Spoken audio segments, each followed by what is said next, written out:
વધુ માહિતી મેળવીશું સંવાદદાતા વિભુ પટેલ અને પ્રણવ પટેલ મારી સાથે જોડાયા છે। વિભુ, સૌથી પહેલા આપને પૂછીશ, પીએમ આ વખતે 10 અલગ અલગ જે વંદે ભારત ટ્રેનની ભેટ આપવાના છે, ખાસ કરીને ગુજરાતને અને અમદાવાદને કેટલો ફાયદો થવાનો છે?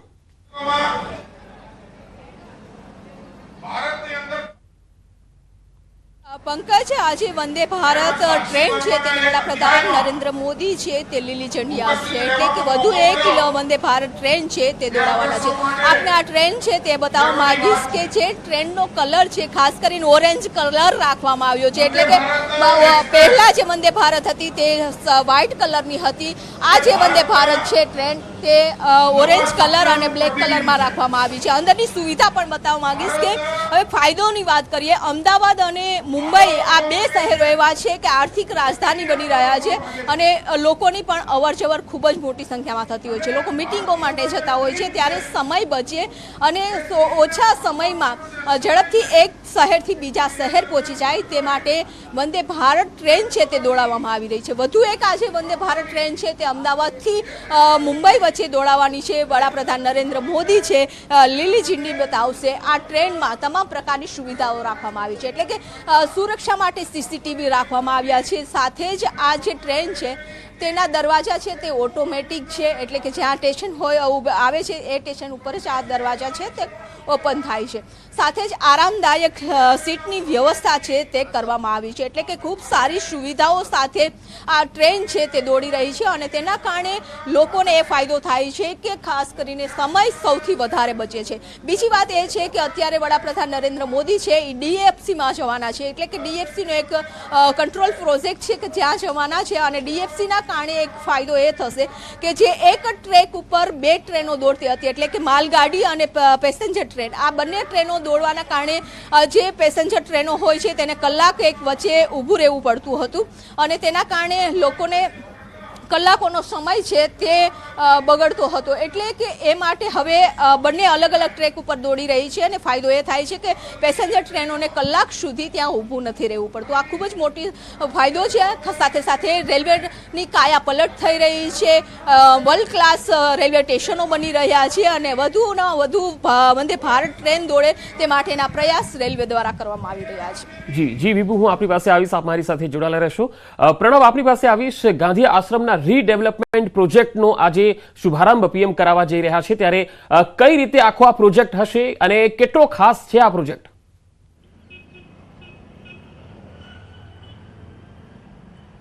પંકજ, ચોક્કસ માની શકાય કે પ્રધાનમંત્રી નરેન્દ્ર મોદી ફરી વખત ગુજરાતની મુલાકાતે છે ત્યારે અનેક વિકાસલક્ષી જે કામો છે તેની ભેટ છે તે ગુજરાતને અને દેશને આપવા જઈ રહ્યા છે, પરંતુ તેની સાથે સૌથી મહત્વપૂર્ણ જે કાર્યક્રમ છે પ્રધાનમંત્રી નરેન્દ્ર મોદીનો આજનો જે છે એ ગાંધી આશ્રમનો છે।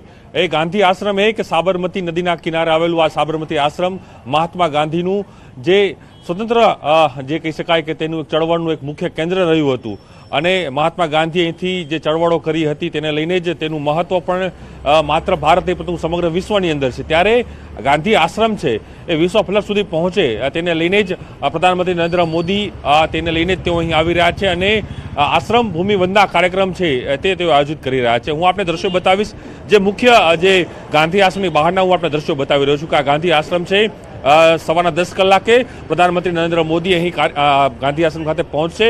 અહીં જે કાર્યક્રમ રહેવાનો છે, કાર્યક્રમની અંદર મુખ્યત્વે પ્રધાનમંત્રી નરેન્દ્ર મોદી અહીં પહોંચશે। અહીં તેઓ જે મહાત્મા ગાંધીની જે પ્રતિમા છે ત્યાં તેઓ પુષ્પાંજલિ કરશે। ત્યારબાદ જે હૃદયકુંજ છે જ્યાં મહાત્મા ગાંધી ખુદ બેસતા હતા ત્યાં ચરખો કાતરતા તે જગ્યા ઉપર જશે। ત્યાં જે ફોટો મૂકવામાં આવ્યો છે મહાત્મા ગાંધીનો ત્યાં તેઓ સૂતરની આંટી તેઓ પહેરાવશે। ત્યારબાદ એક મહત્વપૂર્ણ વાત એ છે કે અહીં તેઓ એક પીપળાનું ઝાડ છે તેનું રોપણ કરશે, કારણ કે આખો જે પરિસર જે છે અને એક મેમોરેબલ રહે તેને લઈને જ એક પીપળાનું ઝાડ છે પ્રધાનમંત્રી નરેન્દ્ર મોદી અહીં કરવાના છે। સાથે જ મિલેટ અભિયાન જે રીતે સરકાર કરી રહ્યું છે ભારત સરકાર, તે મિલેટ અભિયાન અંતર્ગત જ મિલેટના જે ધાન્ય મૂકવામાં છે તે ધાન્યને પણ તેઓ નિહાળશે। અને સૌથી મહત્વપૂર્ણ વાત એ છે કે પ્રધાનમંત્રી નરેન્દ્ર મોદી ગાંધી આશ્રમ એટલા માટે આવી રહ્યા છે કે જે માસ્ટર પ્લાન છે, જે નવું જે સાબરમતી આશ્રમ બનવાનું છે તેનો જે માસ્ટર પ્લાન છે તે ખુદ તેઓ નિહાળવાના છે। એ માસ્ટર પ્લાનમાં ની જે મહત્વતા એ છે કે હાલ જે પંકજ જે આખું ગાંધી આશ્રમ છે તે 5 એકરમાં ફેલાયું છે અને આવનારા સમયમાં જે આખું માસ્ટર પ્લાન તૈયાર કરવામાં આવ્યું છે તેની અંદર 55 એકરમાં આખું જે ગાંધી આશ્રમ છે તેને રીડેવલપ કરવામાં આવશે. તેનું તેઓ જે આખો માસ્ટર પ્લાન તૈયાર કર્યો છે અહીંના જે અધિકારીઓ દ્વારા કે કઈ રીતનું આખું ભવિષ્યની અંદર એ કઈ રીતનું આશ્રમ રહેશે. અમે ખાસ કરીને જે આશ્રમનું નવીકરણ જે કરવાનું છે તેની અંદર મહત્વપૂર્ણ વાત એ પણ છે કે જે ખાસ ધ્યાન રાખવામાં આવ્યું છે એ કે વર્તમાન જે આશ્રમ છે એમાં હૃદયકુંજ છે, તેની આસપાસના જે બધા અન્ય જે કોટેજ ઊભા કરેલા છે એમાં કોઈ પણ પ્રકારના ફેરફાર કરવામાં નહીં આવે, કારણ કે એ મહાત્મા ગાંધી સાથે જોડાયેલી એ તમામ વસ્તુઓ છે એ તમામ એ યથાવત રખાશે. પરંતુ આસપાસના જેટલી પણ જમીન એક્વાયર કરવામાં આવી છે એ જમીનની અંદરથી અલગ અલગ જે પ્રોજેક્ટો છે ત્યાં ડેવલપ કરવામાં આવશે. મહાત્મા ગાંધી છે તેને વિશ્વ ફલક સુધી કઈ રીતે લઈ જઈ શકાય, તેની જે વિચારધારા હતી એ કઈ રીતે લોકો સુધી પહોંચાડી શકાય, ભાષા અનુવાદ હોય કે મ્યુઝિયમ છે, ટેકનોલોજીના માધ્યમથી તેના સેમિનારો કઈ રીતે કરી શકાય મહાત્મા ગાંધીને લઈને, તો તમામ જે ફેસિલિટી છે તે અહીં ઊભી કરવામાં આવશે. અને તેને લઈને જ પ્રધાનમંત્રી નરેન્દ્ર મોદી અહીં પહોંચી રહ્યા છે. સવારના 10 કલાકે પહોંચશે અને આશ્રમ ભૂમિ વંદના કાર્યક્રમ છે તેનું નામ આપવામાં આવ્યું છે.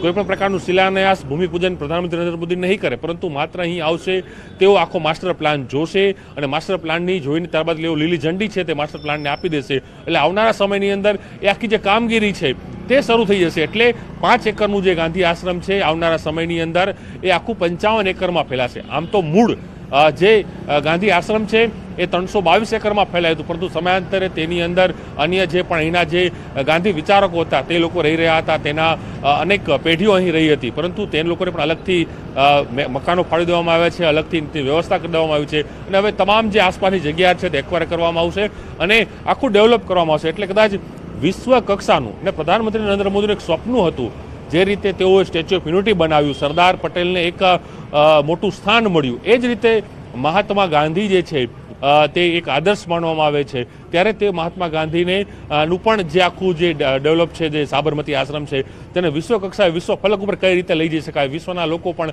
અન્ય કન્ટ્રીના લોકો પણ જ્યારે અહીં આવતા હોય છે તો તે લોકોને પણ અહીં તેને માહિતી પૂરેપૂરી મળે કે મહાત્મા ગાંધી શું હતા. તો તેને લઈને જ આખી વ્યવસ્થા છે તે કરવામાં આવી છે. એટલે સવારે 10 કલાક એટલે માત્ર ગણતરીની કલાકો બાકી છે, પ્રધાનમંત્રી નરેન્દ્ર મોદી પહોંચશે.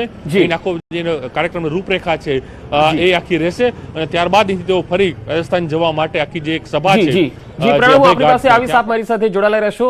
પ્રધાનમંત્રીના આગમનની હવે માત્ર થોડી જ મિનિટોની વાર છે. એરપોર્ટથી સંજય ટાંક પણ મારી સાથે જોડાયા છે.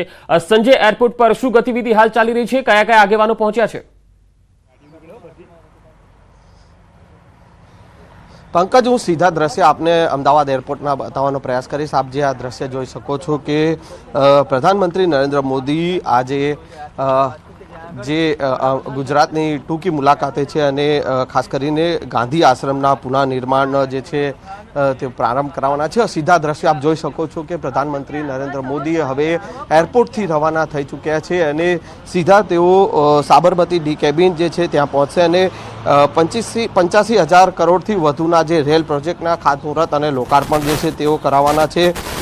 અમદાવાદ સહિત મુંબઈ સેન્ટ્રલ સહિત ભારતને જોડતી 10 વંદે ભારત ટ્રેન જે છે તેને લીલી ઝંડી ફરકાવવાના છે અને સાથે સાથે જે પ્રધાનમંત્રી નરેન્દ્ર મોદીનો જે ગાંધી આશ્રમને વિકસાવવાનો જે ડ્રીમ પ્રોજેક્ટ છે તે 1200 કરોડના ખર્ચે ગાંધી આશ્રમના પુનઃનિર્માણનો જે તેઓ પ્રારંભ કરાવવાના છે. આ ઉપરાંત જે અભયઘાટ જે છે ત્યાં એક નાની સભા જે છે ત્યાં તેઓ સંબોધન કરવાના છે.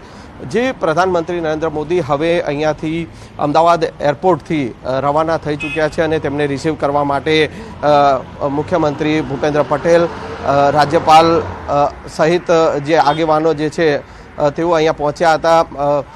ગુજરાત પ્રદેશ અધ્યક્ષ જે છે CR પાટીલ પણ અહીંયા પહોંચ્યા હતા અને પ્રધાનમંત્રીને તેઓ અહીંયા ઉષ્માભર્યું તેમનું સ્વાગત અમદાવાદ એરપોર્ટ પર કરવામાં આવ્યું હતું. અને ત્યારબાદ હવે જે છે તમામ આગેવાનો અહીંયાથી રવાના થઈ ચૂક્યા છે. પ્રધાનમંત્રી નરેન્દ્ર મોદી પણ અહીંયાથી રવાના થઈ ચૂક્યા છે અને હવે સીધા તેઓ સાબરમતી ડી કેબિન ખાતે જે રેલવેનો જે મોટો પ્રોજેક્ટ જે છે જે 85,000 કરોડથી પણ વધુના રેલ પ્રોજેક્ટના જે છે ખાતમુહૂર્ત અને લોકાર્પણ જે છે તેની ભેટ અર્પણ કરશે. જી સંજય, આભાર માહિતી આપવા માટે.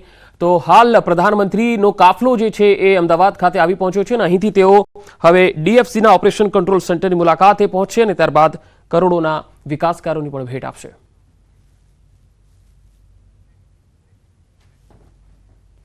સમાચારોનો પ્રવાહ લગાતાર જારી રહેશે. હાલ રોકાઈશું એક વિરામ માટે.